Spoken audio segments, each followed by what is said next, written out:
I couldn't stop and process the bite on my arm. The orangery was still open, and I began to hear a chorus of growls and hisses coming from within. For the first time in my life, I felt true, unadulterated fear. The kind of fear that envelops your body like a lead blanket. I turned and ran. I ran until my legs almost gave out.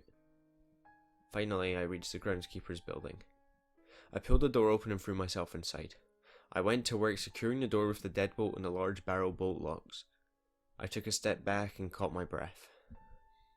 I don't know how I managed to survive the ordeal, but I counted my blessings before turning my attention to my injuries. I walked to the bathroom and retrieved the emergency first aid kit I had bought for such an occasion. The large metal square contained 2 large unopened bottles of alcohol and hydrogen peroxide, a suture kit, a bottle of painkillers, and several packets of varying bandages and gauze wraps.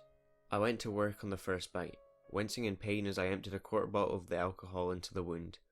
I followed with the peroxide next, gagging as the wound began to bubble as the liquid went to work killing the bacteria.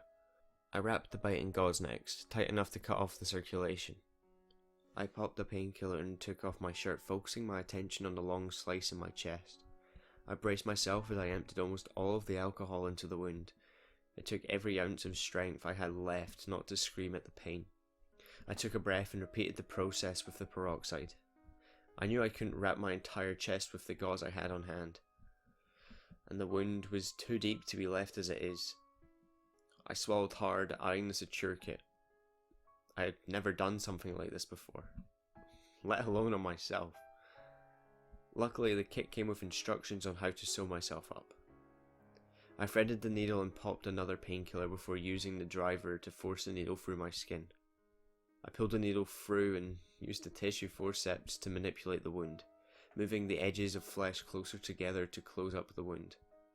I repeated the process until I was more or less satisfied with my work. It would leave a hideous scar, but at least I wouldn't bleed out in my sleep. The only other wound that required immediate attention was on my forehead, caused by the corpse that pistol whipped me. I could feel the cut with my fingers. It was deep, but I refused to torture myself any further with the suture kit. I decided to clean it with the alcohol and peroxide and close it with the butterfly bandages in the first aid kit. I popped another painkiller and tried to sleep. I dreamt of the creatures in the ossuary. I had never seen one before except for the shadow of the one that dragged the corpses away. I dreamt of skinless humanoids, claw-handed abominations and spiders with human heads. I woke up in a cold sweat to the sound of a loud and powerful thumping on the front door. I walked over to the door, gun at the ready, but when I saw glorious sunlight through the cracks in the newspaper over the windows, I relaxed myself. I unlocked the door and slowly pulled it open, coming face to face with one of the priests on the other side. He met me with a scowl and hissed, "My son, do you have any idea what time it is? You've wasted half the day already. There's much to do." "I'm sorry, I must have overslept." "Not good enough. Get dressed. We require 5 graves be dug by the end of the day." "Yes, sir." The priest flashed me with a smile, revealing rows of yellow and jagged teeth before turning and walking back to the church. I hated the priest with a passion. I quickly got dressed and made my way to the supply shed while lighting a cigarette. I retrieved a shovel and a pickaxe and got to work. The entire time my body felt like it was going to fall apart. My injuries from the night before started to take their toll. Part of me felt lazy. I could dig the graves 4 feet deep, but I always opted for 6 given the body's tendency to exhume themselves. I had just finished digging the graves when I began to smell the overwhelming scent of rot in the air. I pulled myself out of the grave and took a look around. I could see the ossuary in the distance. The door was still wide open. I could feel something watching me from within. Sooner or later, I would have to go take care of that door. I finished preparations on the graves for the upcoming funerals and made my way back to the groundskeeper's building to prepare myself for the night. I doubled up on clothing to create a rudimentary padding should I find myself on the receiving end of another undead beatdown. Before I headed back out, I went to the bedroom and retrieved my laptop. I needed more firepower if I was going to take care of the ossuary doors. I powered on the laptop and googled where the nearest Cabela's was. It was close enough and it opened at 9 in the morning. From there I could pick out something with enough stopping power to deal with the things in the old bone house. Suddenly I heard the door being pushed open. I dropped everything and went for my gun. I grabbed my revolver and made my way out of the bedroom to find a maggot sitting in the middle of the room. This was no ordinary maggot though. It was about 3 to 4 feet long and was flailing wildly back and forth. Something else had to have been there. That thing couldn't have made it all the way in here from wherever it came from. I levelled the gun and aimed it where I assumed the maggot's head would be and fired. Miss. Suddenly the monstrous maggot began to squeak before sprouting 8 bone-like appendages. I stumbled backwards, unsure of what I was looking at. The maggot then scurried across the floor towards me. I fired another 2 rounds at the thing before diving out of the way of the spider-worm's path. I sprang to my feet, turning to face the monstrosity, but before I could react, the thing had leapt through the air, latching onto my chest. I winced as the legs tore into my skin. I tried to pull the creature off me, but its grip was too strong. Before I knew it, the head of the maggot was split open, revealing rows of razor-sharp teeth. I pulled back, trying to gain distance from the maggot's maw, but it was no good. I jabbed the creature in the side with the barrel of my revolver and pulled the trigger rapidly, depositing the final 3 rounds in the gun into the creature's side. The spider maggot fell to the floor, its body lifeless. I stomped on the thing about 6 times before I felt satisfied. I decided to bury it. Stepping over the creature, I made my way to the door before stopping in my tracks. I could see it. The beast in the darkness. Its eyes glowing like hot coals in the night. It was huge, its body reminiscent of a champion bodybuilder. We stared at each other for a while before it turned and retreated into the ossuary. After burying the maggot, I barricaded myself in the groundskeeper's building. Whatever was in the ossuary was toying with me. I no longer felt safe in the groundskeeper's building, and I felt insignificant like an ant in a world of children with magnifying glasses. When the sun rose, I decided it was time to up my firepower. I made my way through the cemetery into the parking lot. The priest pulled onto the property in their van as I reached my truck. I paid them no mind, ignoring their prying eyes as I pulled out and headed to the Cabela's. During my drive, I found myself pulling over a handful of times to vomit. The stress and anxiety started to take their toll. After pulling into the parking lot, I composed myself and headed inside.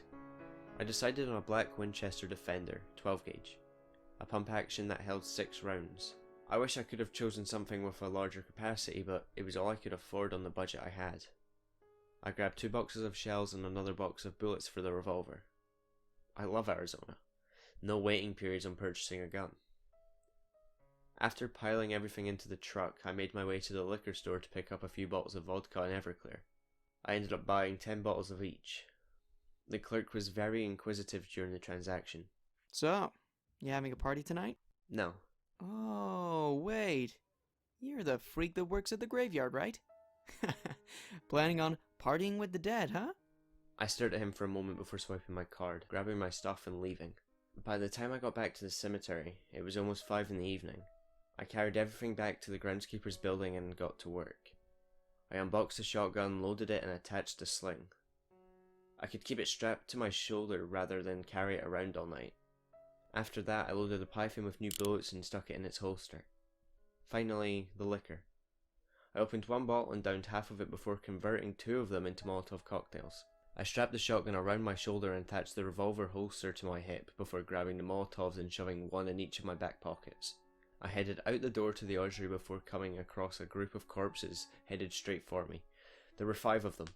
I pulled the revolver and fired. 1 ducked to the left while the others kept their path.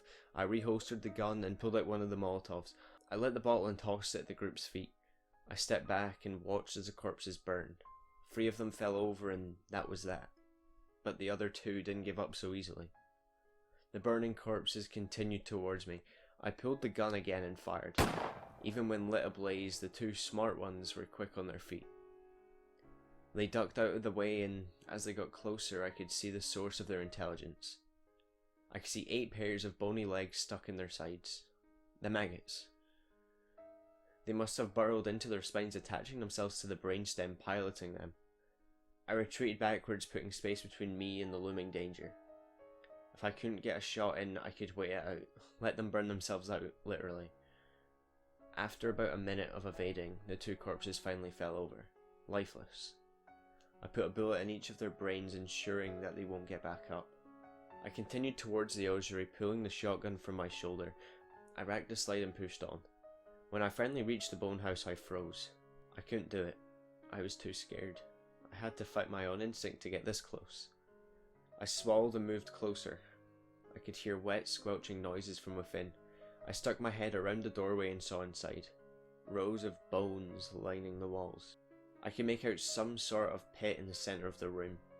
After about 20 seconds I saw 10 pairs of bright red eyes in the darkness. I panicked, pulling the second Molotov from my back pocket. I lit the bottle and threw it through the doorway. I could hear ear-shattering roars from inside. I acted fast, pulling the heavy stone door closed. The noises persisted. I fell backwards and caught my breath. My heart felt like it was going to explode. Unfortunately, I didn't have time to rest. I could hear scratching on the other side of the stone door.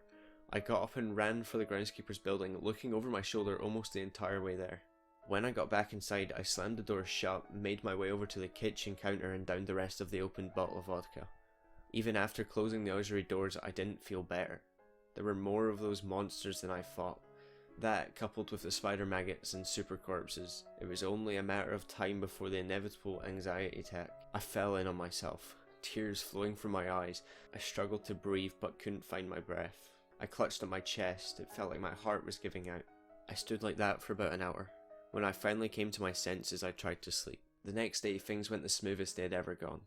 The priests were surprisingly nice to me, even after finding the large patch of burnt dead grass in the rows of graves. Even during the night, I didn't see any corpses, maggots or monsters. Things felt calm. Like the calm before a terrible storm. Little did I know, that storm was closer than I thought.